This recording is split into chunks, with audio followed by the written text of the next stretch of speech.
You're listening to Every Day's a Saturday USMC Veteran Podcast.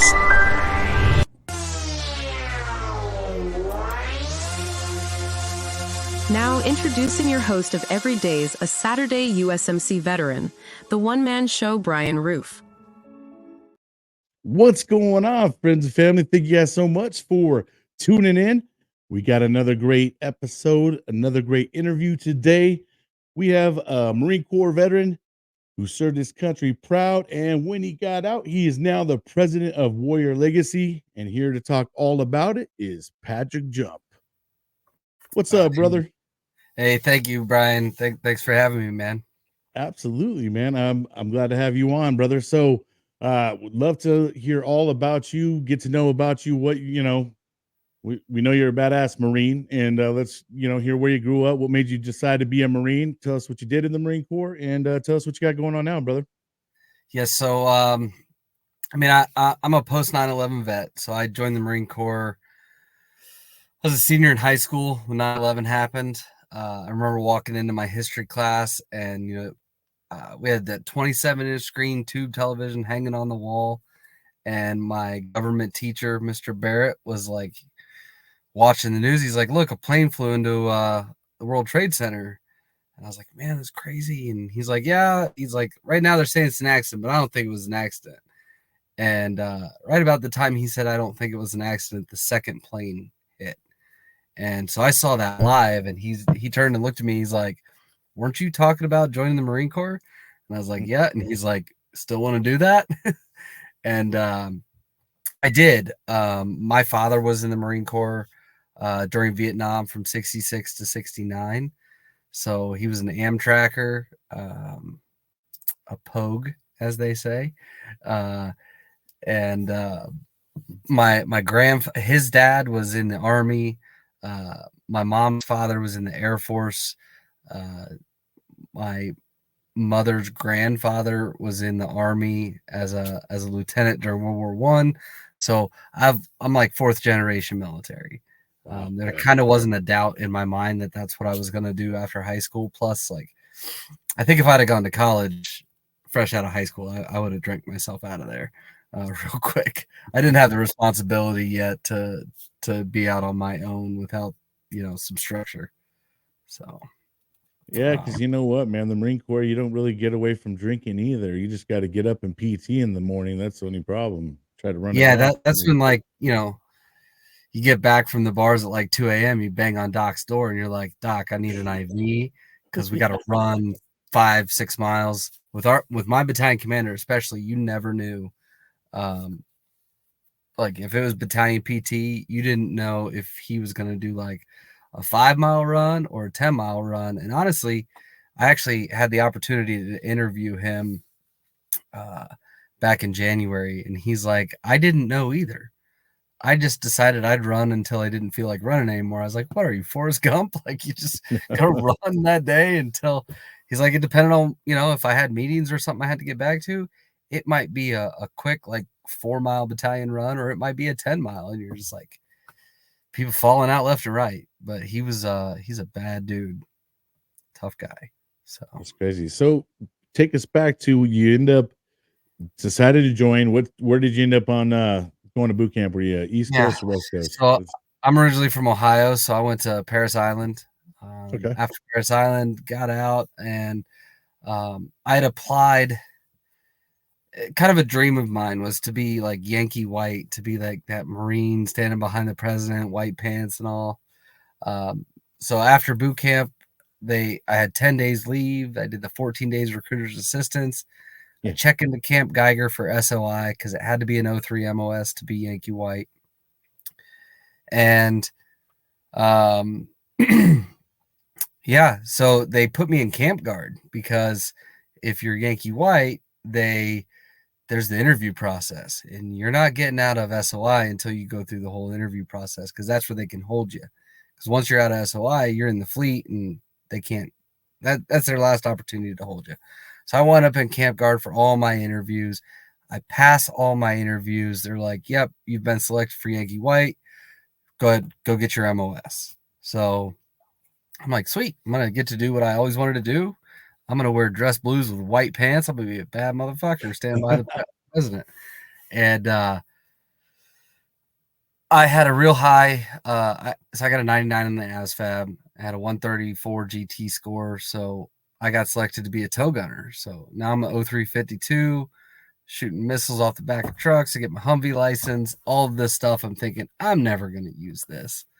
And so I go through SOI and they hand out orders like, here, this person's going here, you're going here.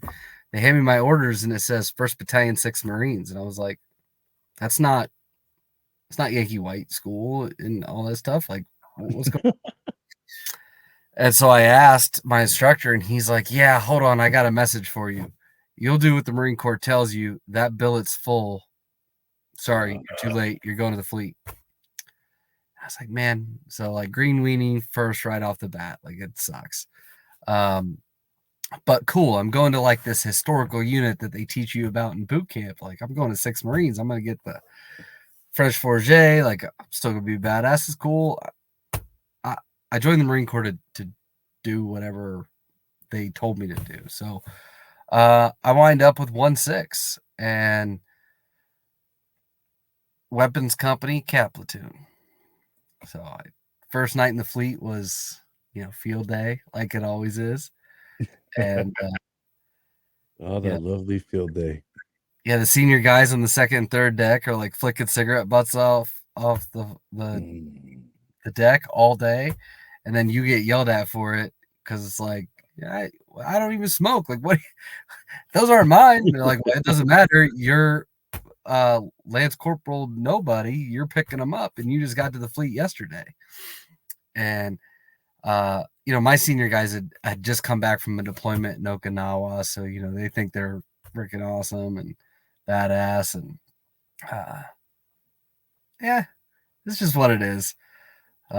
Clean the room and then start training and building up for God, I feel like we were there forever.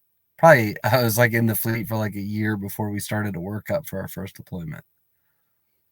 So what year was that when you so I checked into 1-6 in like the end of February, I think, end of February of 2003. Okay. So check in, and then at the end of March, we deployed to Afghanistan with the 22nd MU. So maybe it wasn't a year of training. It sure felt like it. Yeah. Because like, I'm checking in, and then like a month later, they're invading Iraq, and you're like, fuck yeah, like we're gonna go. And at that time, our battalion was still full of like everybody that was non-deployable. 1-6 was like the reserve battalion at that time. And we get assigned Lieutenant Colonel Assad Khan, the highest ranking Muslim in the U.S. military. And he is a bad dude. Like he was in Afghanistan within like 24 hours of that kickoff because he spoke like 6 languages, all native to that area. He was a bad dude and tough guy. And I don't know if you know this, but like 1-6's motto is 1-6 hard.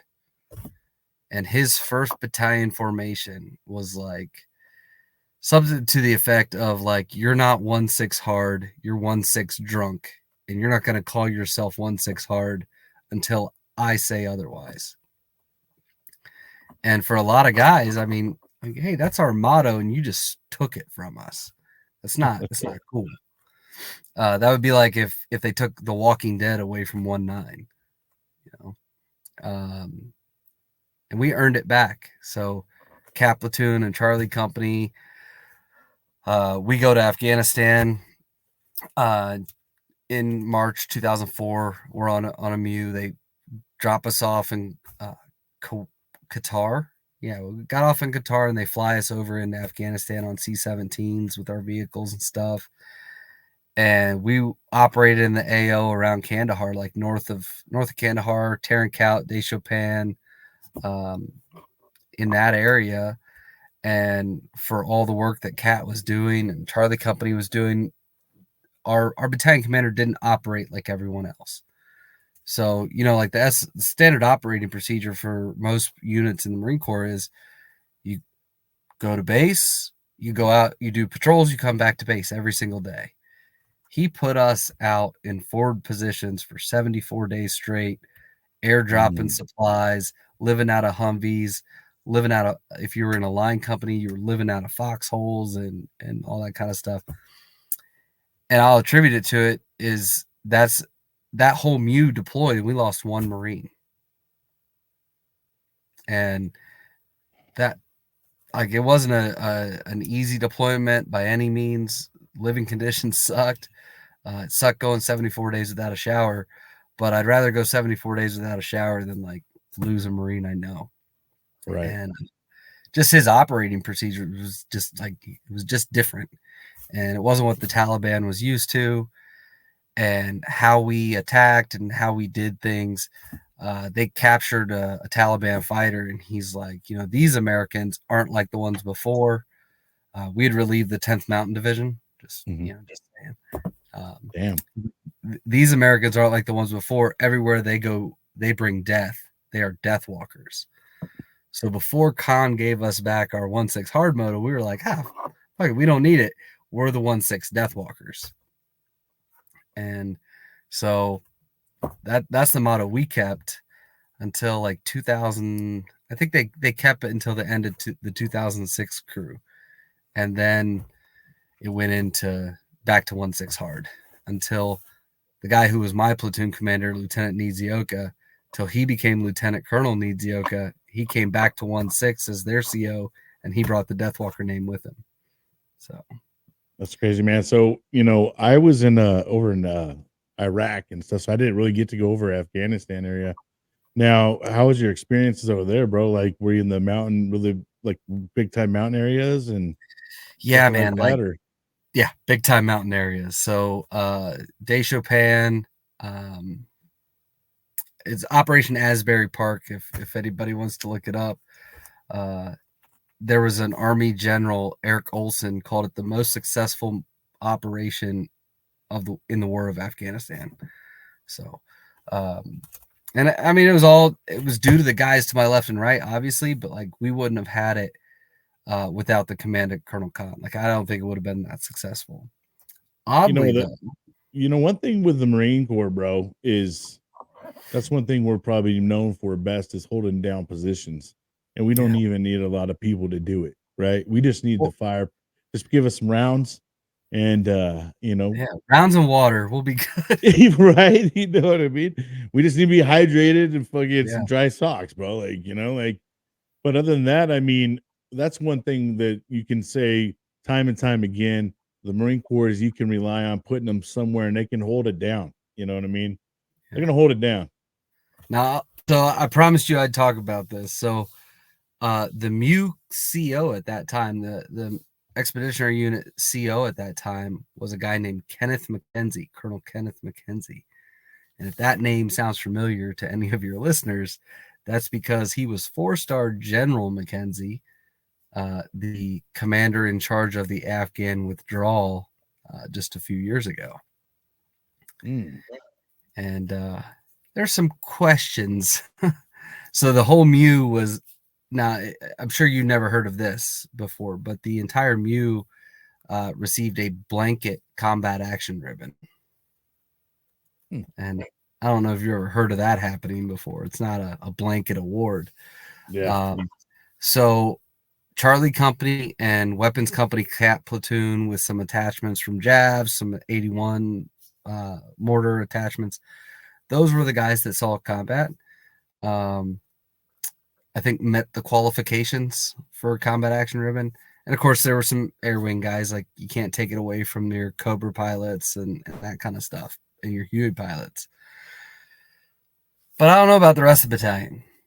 It's not for me to choose. And obviously, the Colonel McKenzie at that time decided it was a blanket award, and that's how it goes. And it certainly looked good on his chest when he was testifying in Congress.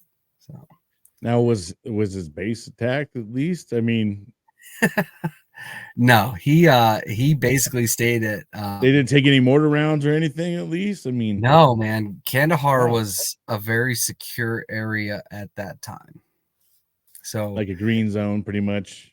yeah, if you stayed, so what it was, so there was a forward operating base called Fob Ripley, and the terms of the combat action ribbon blanket was if you had spent 48 hours during the 4 months we were there, if you'd spent 48 hours at Fob Ripley or not. I mean, there were air wing guys after they made that announcement. There were air wing guys that were like hopping on helicopters and trying to go up to Fob Ripley for a resupply and stay overnight just so they could get, flown back the next day just to get their combat action ribbon. I mean, very rarely do like ground crew people for the air wing get a combat action.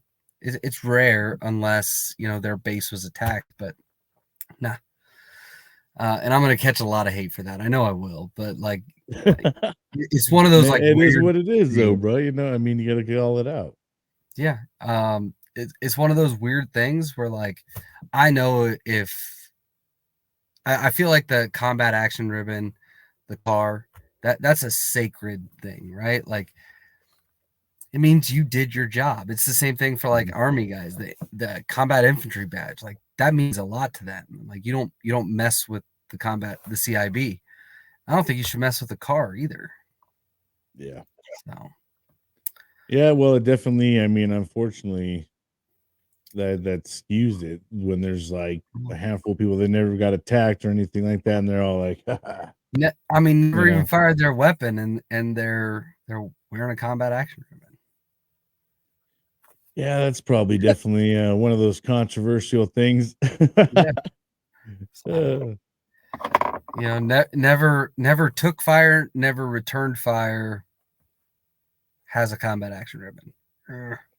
It's a tough one for me. Yeah, I'm sure. I imagine, bro. Like, especially if you the ones that have been through it, and literally either watched someone die because of it all or escape death themselves, Yeah.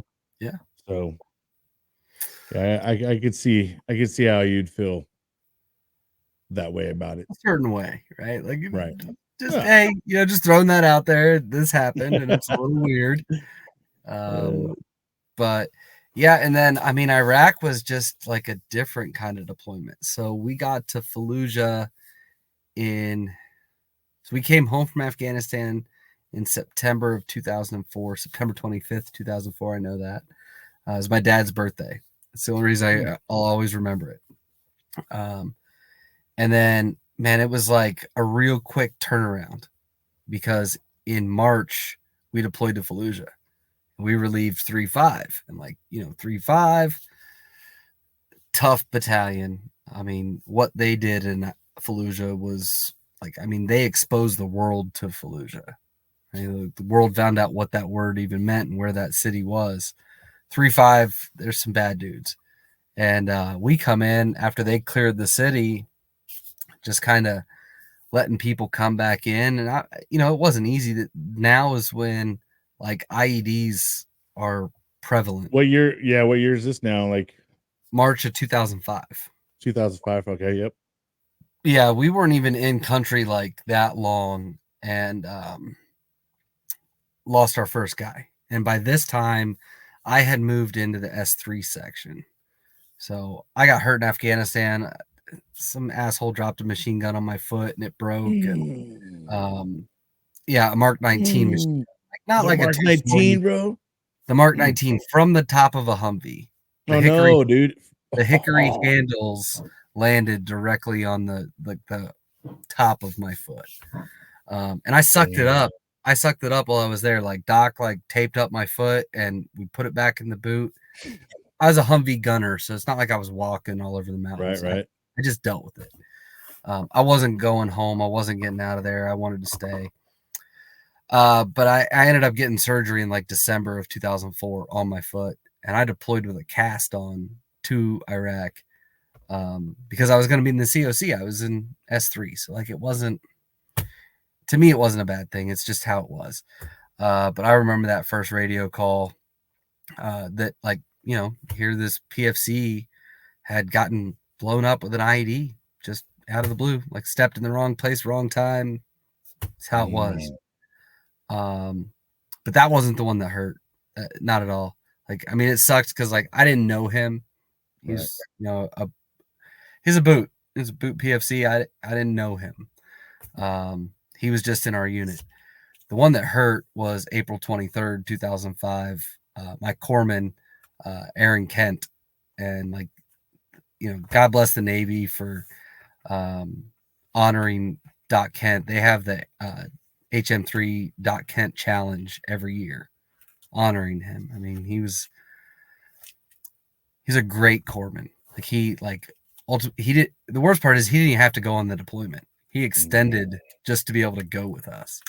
So, and he had been our corpsman in Afghanistan. You know, I got pictures of me and him on the bench, just chilling at Kandahar, Kandahar Airfield, like in the, like where the PX and all that crap was. It is probably people that have been there since then. It was much different in 2004. I think the day we left, they were like, "Oh, the Marines are leaving. We could bring in the Burger King trailer." So, but yeah, I got pictures of him and I at Kandahar Airfield, just, you know, relaxing, enjoying some live music or whatever. Doc was a cool dude, and unfortunately, I think like April 1st, Donald Rumsfeld had made an announcement to the American public that no U.S. troops would leave the wire unless they were in an up armor Humvee. And somebody forgot to tell the Marine Corps that.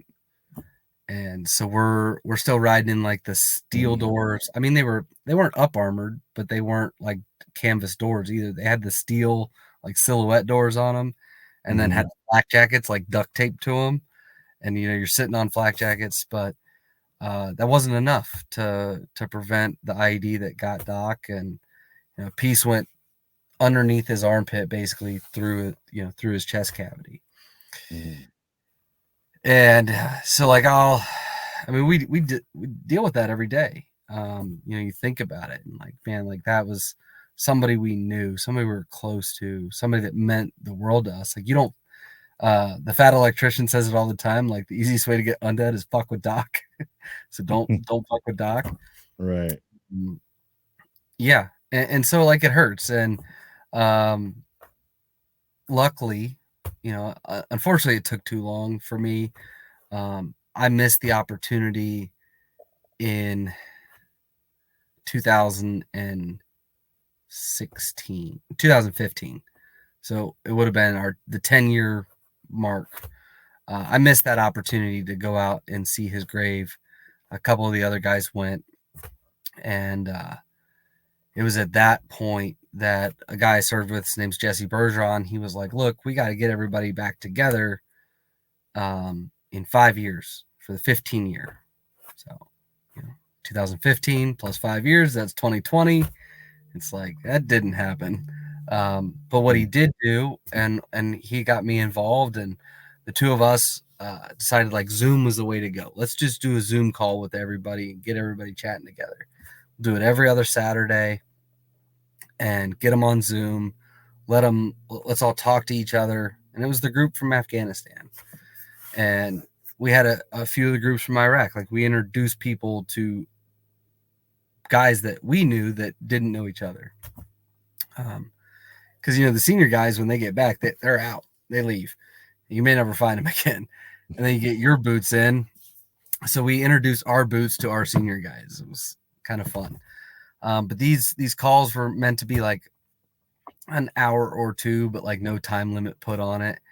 And it turned into like an every other week thing. And sometimes, like, you know, I think it started at like 7 p.m. Central Time, and it would roll until like 3 o'clock in the morning every other Saturday. And that built into like, all right, we actually need to get together. And then in April of 21, we were like, screw COVID. We reserved an Airbnb in Virginia Beach, and we get everybody back together. And out of that stemmed like where we are now.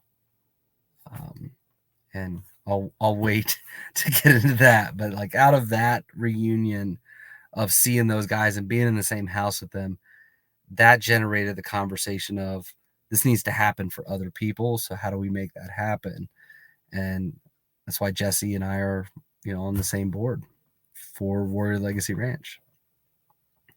Nice, dude. So, how long did you end up serving for? So 4 years, man. I got, 4 years? I was still, believe it or not, I was like still a little upset about that Yankee White stuff. And when I went back to like re-enlist, they were like, "Oh, you're an NCO now." Like, that's not you can't be an NCO in that billet unless like is what they told me. You can't, and I'm sure it's not true because like that's just not how it works. Because I've seen plenty of like sergeants standing by that helicopter. They were like, you can't be an NCO in that billet. You have to have been promoted in that billet to NCO. You don't go into it being that. And I'm sure that's not true, but that's what they told me. And I was upset about it. And I thought like, okay, I'll be a recruiter. But like recruiters, they want you to be a sergeant anyway. And I was just a corporal, and I was a newly promoted corporal. So even with the extra kicker that you get from graduating recruiting school, it still wouldn't have been enough to make me a sergeant. So it wouldn't have worked. So I was just like, yeah, you know what? I'm going home. I'm done. And I hated the Marine Corps for like a year, easily a year. From August 2006 to August 2007, like I hated the Marine Corps. I didn't touch my uniforms. I packed them away in a sea bag. When I got out of the Marine Corps, I actually gave away my alphas to a guy who had re-enlisted, and he's like, my alphas don't fit anymore. I need a new set. And I was like, well, these are corporal ones just like mine. Like, you can have them. You don't have to get the patch shown on them. And he needed them to check into his next unit, so I gave it to him. So I don't even have my alphas anymore. Still have my blues and all that stuff. But yeah, I hated the Marine Corps. And then I feel like probably like after 2007, I was just like, man, I miss the Marine Corps. And I attempted to like re-enlist. Whoa, shit. You missed it Yeah. that much, huh? You really Yeah. missed it then. I went to the Marine Corps recruiter's office again, and I was like, damn. hey, like I want to get back in. And they're like, no. That we're not taking prior service. And I was like, well, crap, now what? I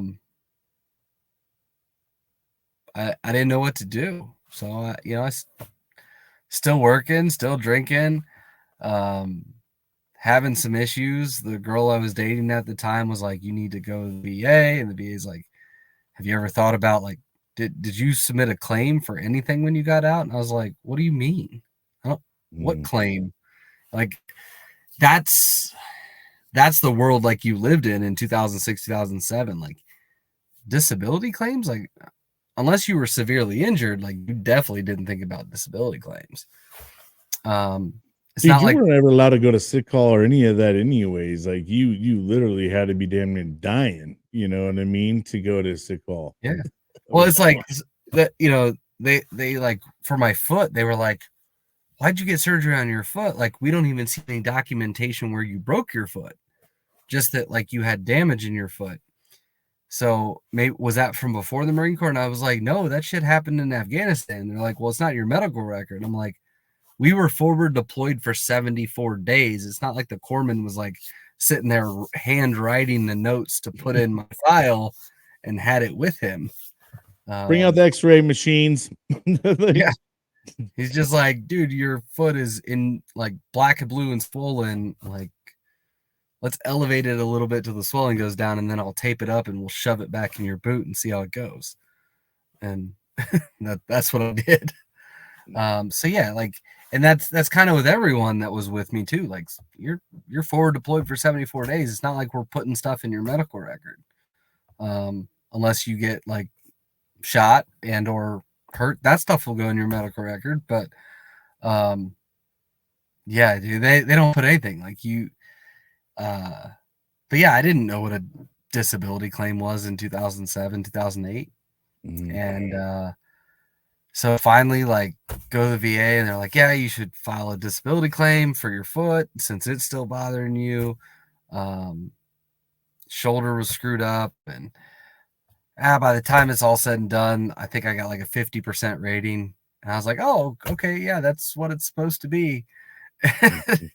And nothing for like post-traumatic stress or dealing with that. Just like it was all physical stuff. And it worked up to like more and more and more. And but I didn't find out until like 2016 that you could argue your rating. And so, I didn't push real hard. I just like filed a claim and some stuff that had been denied, because I didn't know you could tell the government, like, or argue with them when they deny you of something. I didn't know that you could like argue that. Yeah, they don't tell you these kind of things, right? Yeah. So, and I definitely didn't like read the paper that came in the mail, that huge packet that's like, oh, you can appeal this. I didn't know. I didn't pay The attention. only reason why I knew any of that is because I had a wife who read that kind of shit and knew it. I wouldn't have known. I did not. It's funny, the girl that convinced me to go to the VA to begin with, by the time I got my rating back, like a year and a half later, we weren't together anymore. So well, thanks. I just saw my checks come in every month. I was like, see ya. I don't need that. I don't need any more than that. And then my wife, I forget. I was waiting to pick her up from work.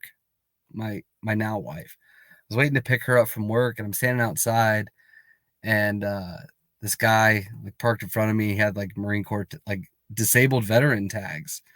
And I was like, shit, how'd you get those in Pennsylvania? I was like, they're pretty cool. And he's like, oh, I'm 100% disabled. And I was like, shit, you look fine to me. And he's like, yeah, like, were you in the military? I was like, yeah, I was in the Marine Corps too. And he's like, well, what's your rating? And I was like, 50%. And he's like, that's it? Like 2 combat tours? Like, and I was like, yeah, like, I don't care. And he's like, did you like appeal anything? And I was like, I mean, they denied a bunch of stuff, but he's like, oh man, here's my card, call me. And he wasn't like the lawyer that's going to take like half your shit. Right. He just kind of like reevaluated, like walked through some stuff. And in December of 18, so like 2 years later, the VA finally kicked it up to 100%. So 2018 is when you went 100%. Yeah, and stuff that they denied, they approved, and I was like, "You gonna back that all the way back to 2008?" And they're like, "No." And I was like, "Oh, well, all right, whatever. I don't." I'll take it. Yeah. So.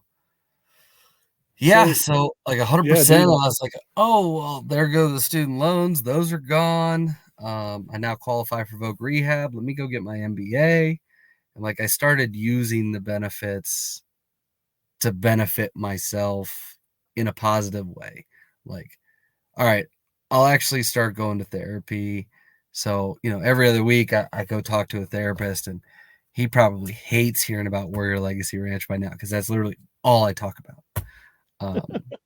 It's all I talk about in therapy. You're passionate about it. Well, this and our plans for here. And I was like, hey, you're a therapist. I need a professional quote from you that says that like getting together with the people that you experienced a traumatic event with and talking through it actually helps.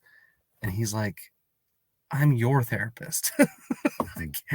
And so like therapy it's not a bad thing by any means. Like, and like, I kind of want everyone that's listening to know that, like, it is not what you see on TV, like where you lay on a couch and the guy's like got his glasses in his mouth, like asking you questions.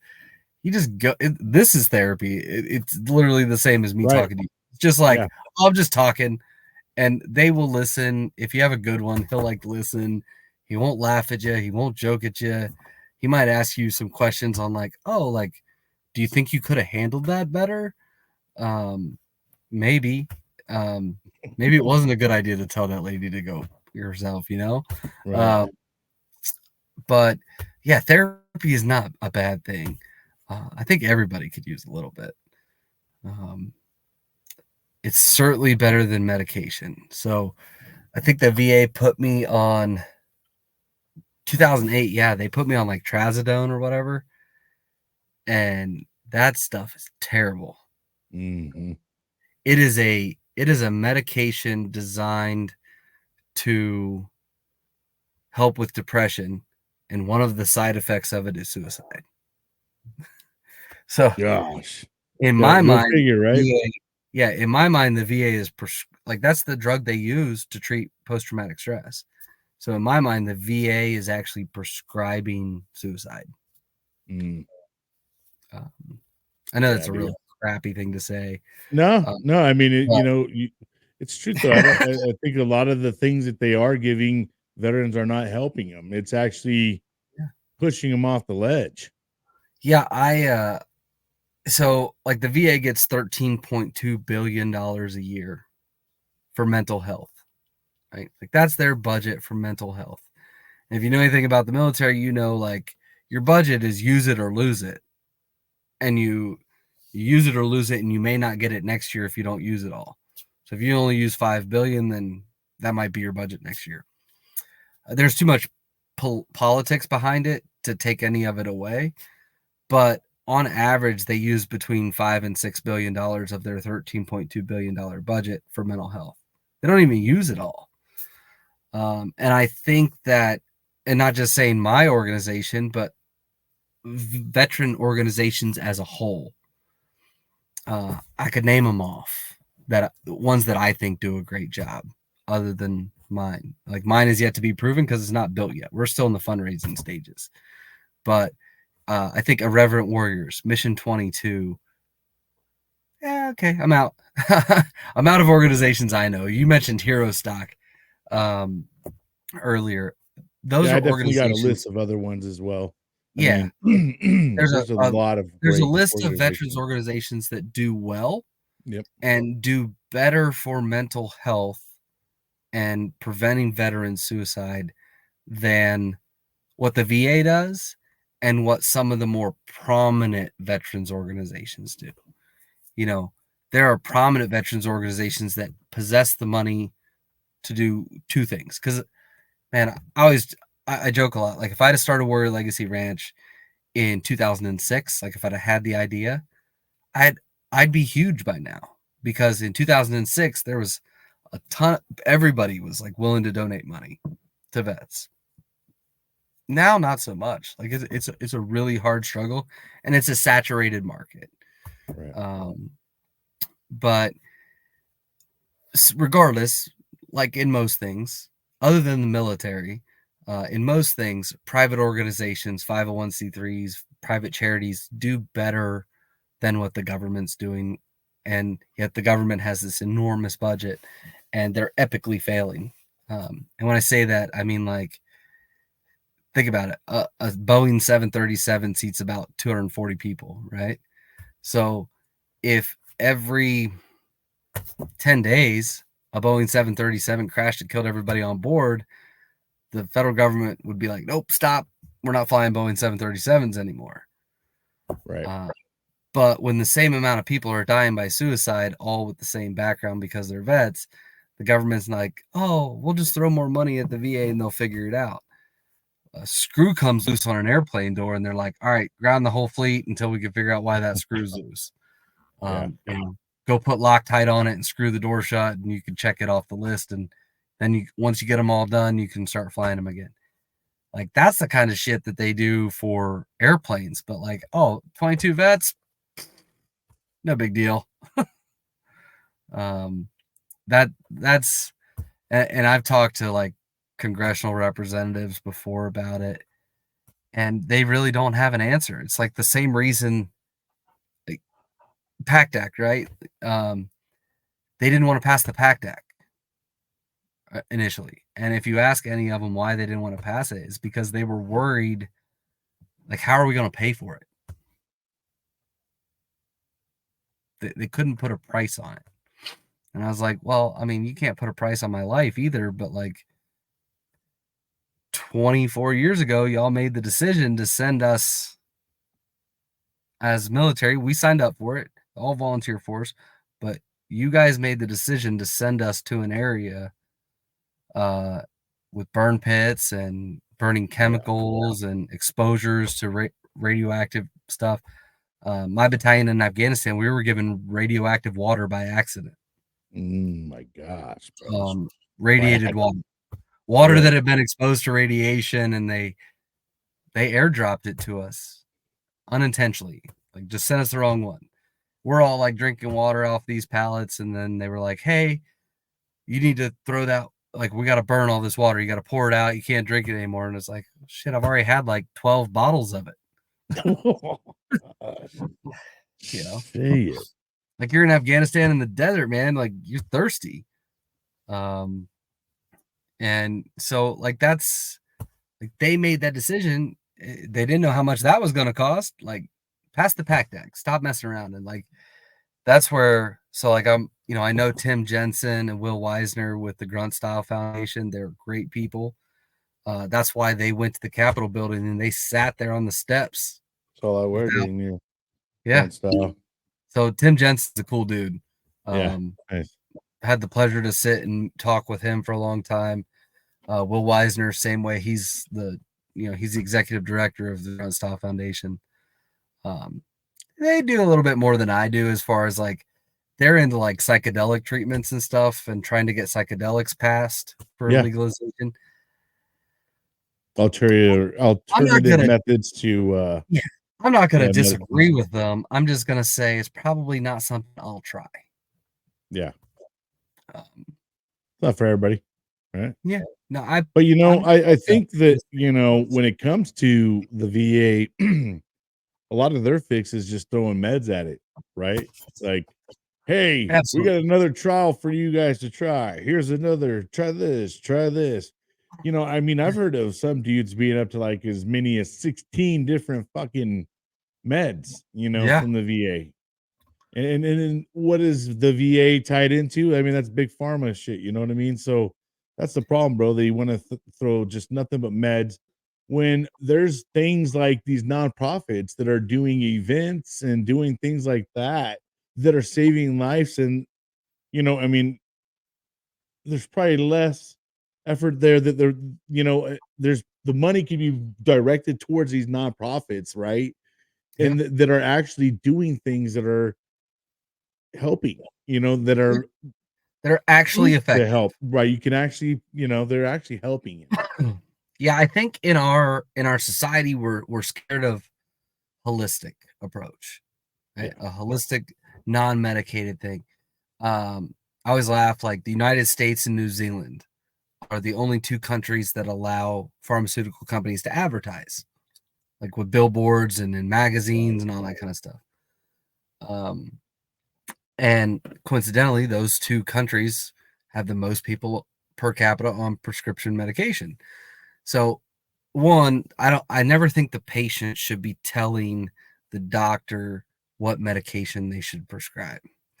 My wife and I were talking how, like, pharmaceutical reps are incentivized by convincing doctors to, you know, prescribe their medication. You know, Pfizer rep wants their stuff prescribed more than an Eli Lilly rep. And there's that argument back and forth of, like, when are we going to teach doctors to figure out, like, don't treat symptoms? Right. I've done so my dad has we'll just violate all kinds of hippie shit right now. My dad has Alzheimer's. And so, like, I've been doing some like research about Alzheimer's. Like, how is he, you know, 77 years old, 78 years old, and like, we're just finding out, right? And turns out, like, Alzheimer's is typically not discovered in most people until they're in their, like, late 60s, late 70s, early 80s, because most doctors have exhausted all other options when, like, a simple CT scan would have shown the calcifications on the brain and would have discovered it earlier. And maybe that's why Alzheimer's treatments aren't so effective, is because it's like you're trying to treat stage 4 cancer at stage 4 instead of at stage 1.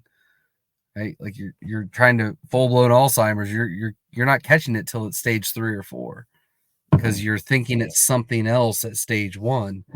So man, I went and saw a neurologist the other day, like request from my primary care physician. I'm in VA community care. I was like, look, it's in my family, right? My dad, his mom, his dad, like it's in my family. I just want to get checked for it. Like, can you order a CT scan? So he requested it, got it approved, sent it to the neurologist. Neurologist looks at it. And he's like, I mean, right now you're clear. I don't think you have that problem. And I was like, well, sweet. Can we treat it like ball cancer or prostate cancer? Like, you think it's wise to rescreen me in 5 years and just like check? And he's like, yeah, because I have terrible memory issues most days. Right. And you know, I have TBI from being in Iraq, but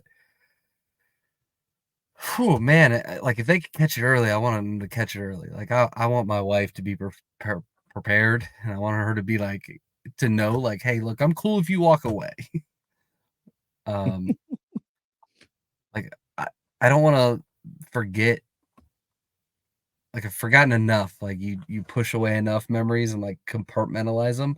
I don't want to Right. like forget the good memories and the good people I know. So, but that our medical system is set up like to get a CT scan, not for a veteran, right? Like for me, it's kind of easy because like I have TBI, so like there's a reason and a cause to order it.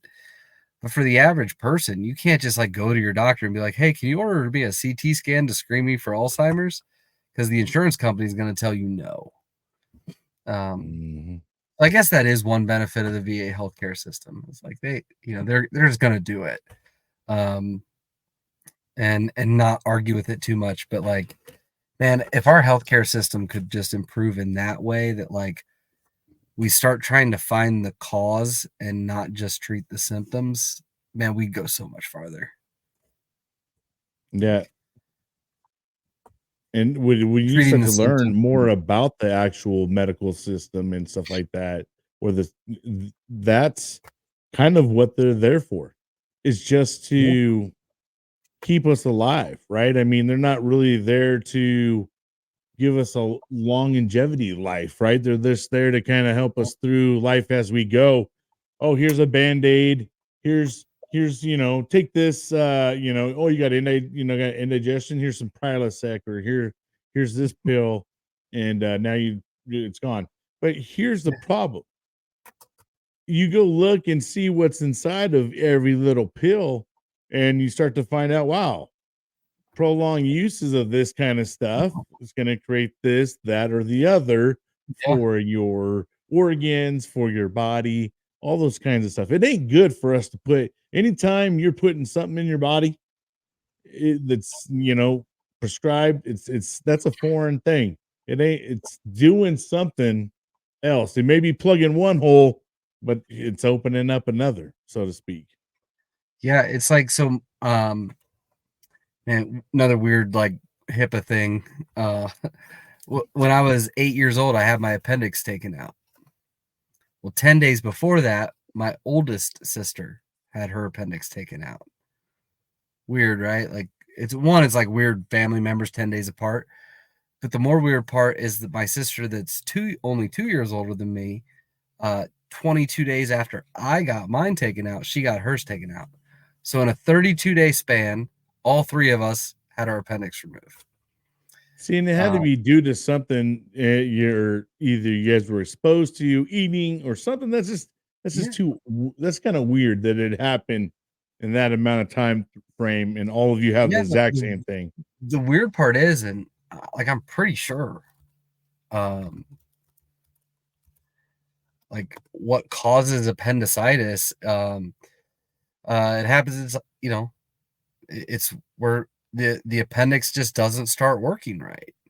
Um, they there's like when you look it up, it's like it's very common. There's 200,000 cases per year.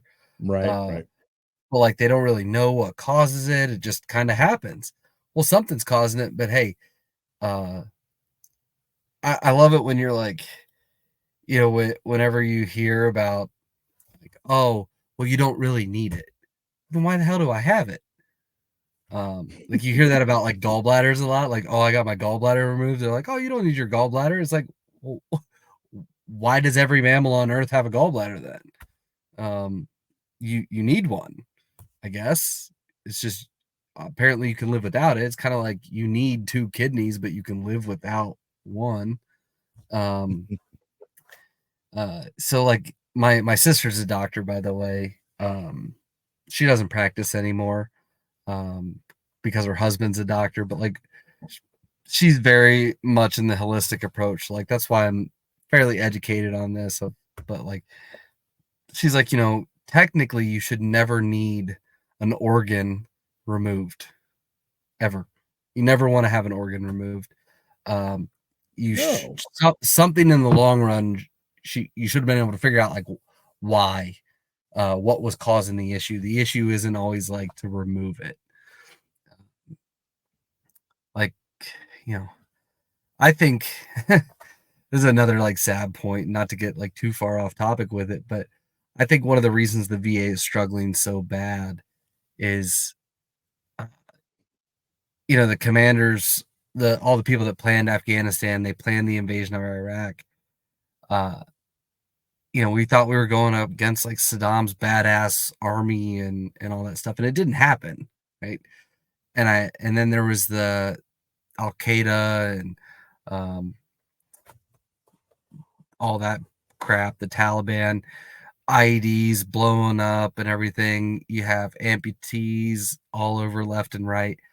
They plan for that, and they expect like a certain attrition rate. And man, we survived.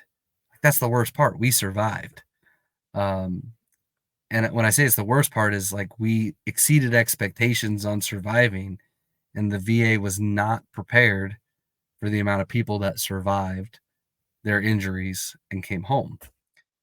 Like, there are very few single amputees in the Vietnam War that survived, let alone double amps or triple amps. Like you don't hear about a lot of triple amputees that survived Vietnam. And then you got like Travis Mills walking around with, what was he, a quad amp? I think so. Yeah, there's several quad amps, dude. Yeah, and still living, right? Still living, still loving life. And those dudes have the best sense of humor. I mean, I don't know if it's a front sometimes, but like they have the best sense of humor. Like I follow Travis Mills on Instagram, and he's like, "Here, let me give you a hand," and he like took his hand off and hands it to people. That's like his go-to joke, right? But like they have the best sense of humor. Mm-hmm. But I don't think the VA anticipated them to survive. Right? Like you want everybody to come home, but like that's the goal, right? Like that's the public sentiment, is that you want everybody to come home, but they didn't plan on that. That wasn't what they planned to happen. Right. Because other than like the Vietnam Veterans of America, it's not like the amount of veteran nonprofits that exist now, like those are all as a result of post 9/11. Not how, I mean, I'm sure that there are, but like you don't hear a whole lot about like Bosnian veterans organizations or Somalian veterans organizations or Gulf War veterans organizations. You hear about post 9/11, and that's it. I mean, VFW was started World War One, World War II-ish. AMVETS, kind of same situation. Like nobody came home from Vietnam and started a veterans nonprofit to help the Vietnam vets. Yeah. And I think it's like it wasn't necessary because the VA was prepared for the amount of people that survived those wars. They weren't prepared for us to survive. That's my thought. I don't know. I'm probably wrong. Or maybe, and that not only that, or there to be, well, the thing is too, bro, there's more peacetime than there is wartime when it goes through the services, right? I mean, like most in terms of like, oh, we declare war, there's actually a war. I mean, there's wars all the time. But in terms of the ones that we're actually dealing with, Now, I think that's the problem that they go through is they go through these spurts, right? And then they go through a low of like, oh, we don't have war anymore, and now we're back to peacetime. And it's like, everybody's at that point in time, they should be learning from the wars before, right? Like we should always be taking and learning and applying that and getting better. There shouldn't be a high rate, I mean, they try to use 22 as a number, but it's more like 44, you know what I mean, Yeah. in a day. So, you know, and that number shouldn't be on the uprise. Yeah. It should be more on the downrise. But the thing is, like you said, bro, the thing is they're oversaturated. The people that are doing the jobs are probably understaffed a lot of times, probably underpaid, underappreciative. They're dealing with veterans who, let's face it, we're tired of being put through on hold. We're tired of put through being through 10 different fucking numbers before we get to the right one. And then by the time we're done there at number 10, we're about ready to chew your ass out because we've been around the ring, you know what I mean? Trying to get some damn help, and Yeah. that's the frustrating part. And man, I tell you what, the VA loves to use the I'm understaffed, like we're Right. understaffed. And I was like, you guys are literally, try this one on, right? The VA is literally the only, and I said this to the Undersecretary of Health. Like, I got Sharif Elena Hall's phone number. I don't want to brag about it. Like, Sharif Elena Hall, like Dr. Elena Hall, I have his phone number for a really weird reason why. I've spoken with a national patient advocate before. The VA and I don't get along. But we work together. We'll put it that way. They don't like me because I am very outspoken, and I will so I had an interview with the Mobile or Alabama congressional first district congressional rep, Jerry Carl, who he just lost his primary race. He's first incumbent Republican in the state of Alabama to ever lose a primary. But I put him on blast for the same thing. To say that the VA is understaffed is a bullshit excuse, because the VA is the only government organization which also possesses its own employment center and employment training programs through vocational rehab, or now they call it vocational readiness and education. So rather than let vets, and I get it, like you're a veteran, you should have the choice. But if the VA needs nurses, rather than allowing you to go through voc rehab to get a certification in underwater basket weaving, why don't they send you to a certification for LPN? And then in turn, for completing vocational rehab and getting the ability to become a nurse, or maybe the VA needs a security guard, like send them to school to be a security guard. All of the different jobs that the VA has open, send them to school to be a nurse. And then, hey, I know that you could go outside of the VA health network and get a job as a nurse at St. Sinai hospital. However, because you went through the voc rehab program, you now have a 3-year commitment that you must provide to the VA, or a 4-year commitment. I don't care. Make it up. Make up the number. But stop bitching that you're understaffed when you possess an employment agency.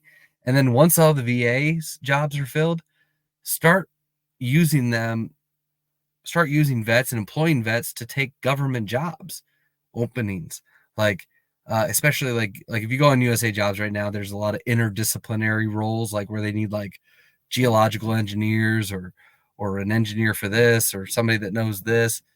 Start filling those roles with people in voc rehab instead of letting them choose what to do. Like, I mean, they make you take, I don't know if you've ever gone through voc rehab, but they literally make you take an assessment to see what you might be good at. And then they're like, oh, well, you can go to school for this, or you can go to school for this or this. And well, stop. Like, now let's fill in the boxes. That's what the government does anyway. You fill in the boxes. You need IRS agents? Well, train people how to check accounting fraud. and then hire them but at least you're employing the vets.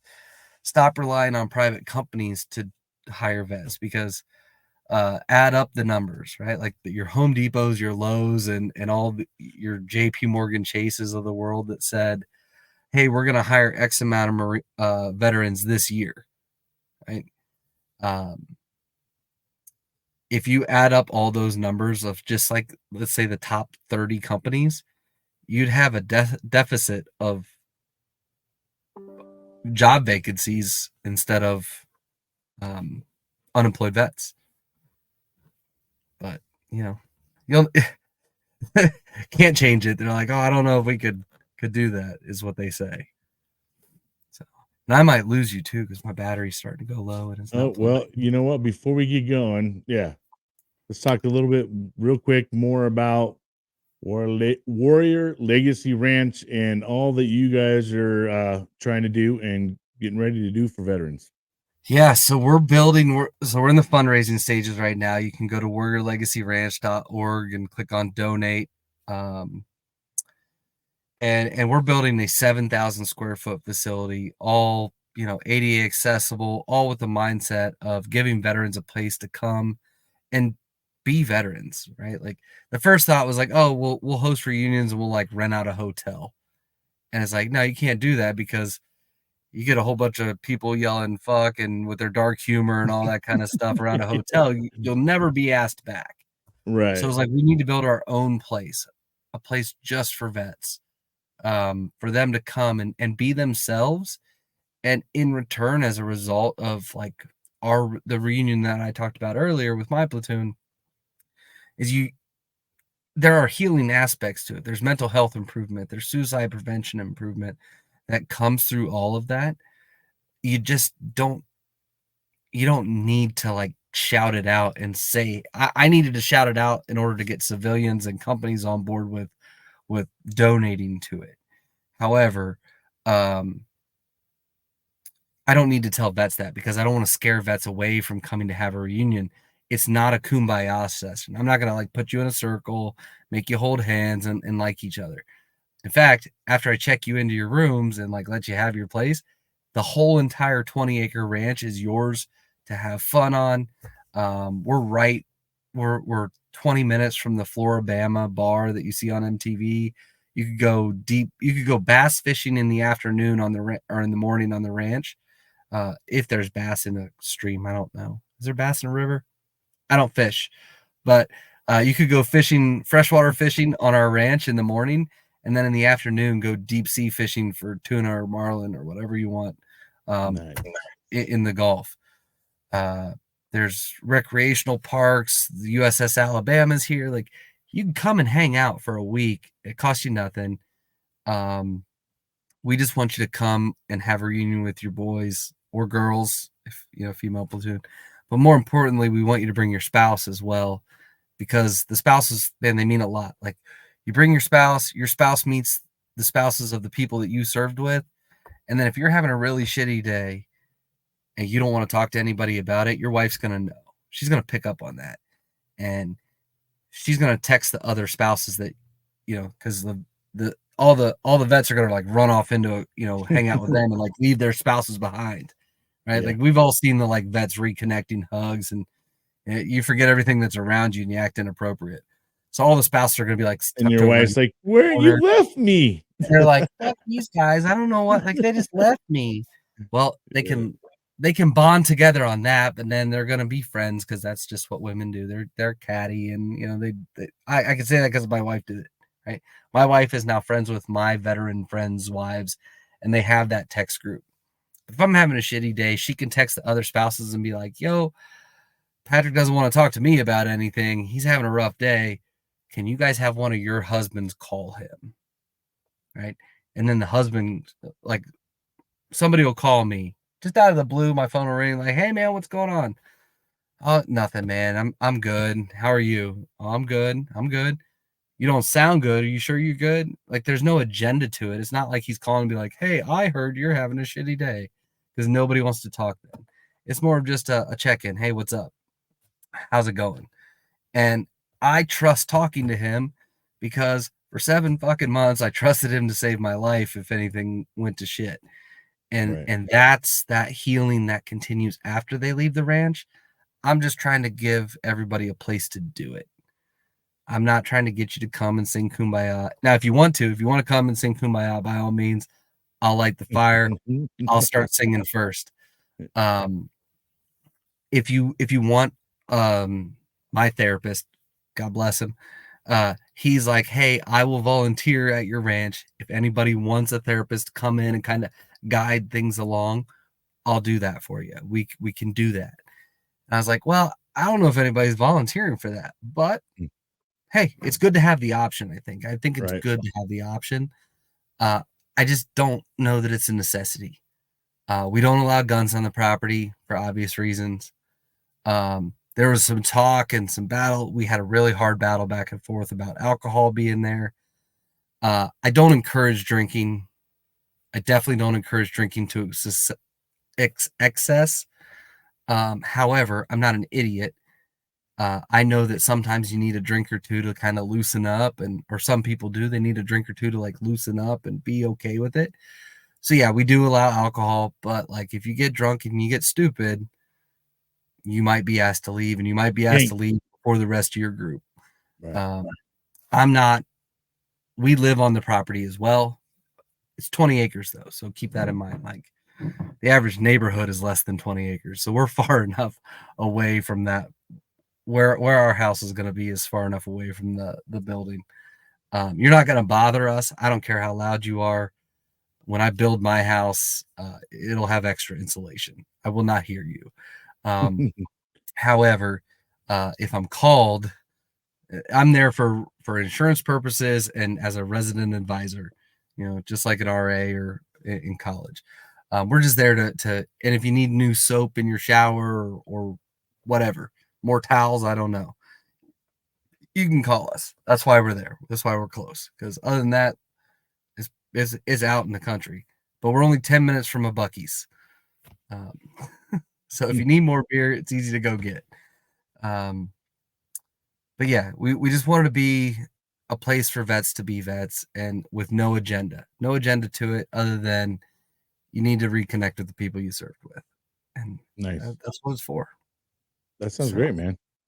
Brother. Well, really appreciate you coming on, taking the time to talk all about it, man. Yeah, man. Thanks for having me. I can go on for hours about. Absolutely, man. I'm sure we can do a part 2, even a part 3 on all the things. Let me tell you, please feel free to join my Facebook page. Every day is a Saturday, USMC veteran, and post as much as you want on there, bro.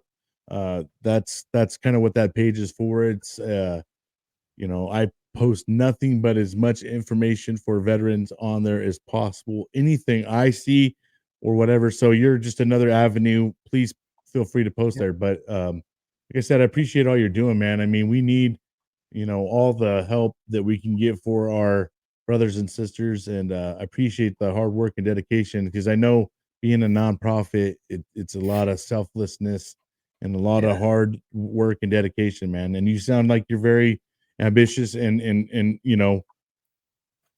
we'll keep you we'll definitely bring you back and keep us updated on the progress of how it's going and all that stuff, and we'd love to see you be successful, bro. Yeah. So last thing, if you want to like have your name recognized on the ranch, we're selling, this is like our big fundraisers on the top of our website right now. You could buy a 4x8 brick for $100, and that's going to be the front patio of the common room building. So we only have 1,800 bricks available. If we end up selling more than that, then we'll start lining the driveway with it. But 1,800 bricks, that literally, to let you know what that does. Not only does it pay for the patio because you're buying a paver brick, but that is the architectural and structural engineering costs. That is the plumbing that goes under the slab. That's the cost of the slab, and that's the cost of the building is what that bricks will pay for. Wow, that's amazing. Well, I don't think it pays for both buildings. It pays for one, but it pays for both slabs.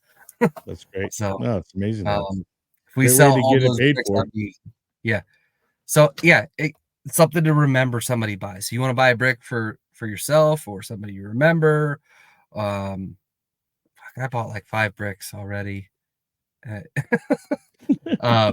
But that's what it's for, right? You like both my grandfathers, my dad, a guy my dad served in the Marine Corps with, those are bricks that I contributed to it. But that kind of give you an idea of where you can go with it. If you have a family member, if battle buddy, yourself, I don't care. And there's no limit. Like the company we work with, like they'll put bad words on it, and this is a veterans ranch, so like I don't want if you put glorious bastards on it, or hey, fuck you, or whatever you want on the That's my brick. favorite word. I'm going to print those bricks because like it Nice. means that much to me, and there's the irreverency of it and the fun to go along with it of people reading those bricks. They're like, oh my god, they put fuck on it. And yeah, we'll just kind of put that one in a corner somewhere in case you want to bring your kids. So, but yeah, appreciate you having me on. It's awesome. Good to talk. And I hope we get to do it again. Absolutely, brother. Well, keep in touch with me, and we'll stay in contact and make sure we keep up with your progress. But, yeah, absolutely. Once again, thanks, brother. Yep. See you, thanks. Man. Right. All right, friends and fam. Gonna wrap it up for another great episode. Once again, if you can, go check out warriorlegacyrants.org. And if you feel so inclined, donate and get yourself a brick. That's pretty cool. I think that's a really awesome thing. And always be a part of that ranch. So anyways, I hope you guys are having an amazing day, amazing week. Make sure you're out there seizing the day. Don't let it kick your ass. Make sure you're out there kicking it. Until next time, we'll see you guys.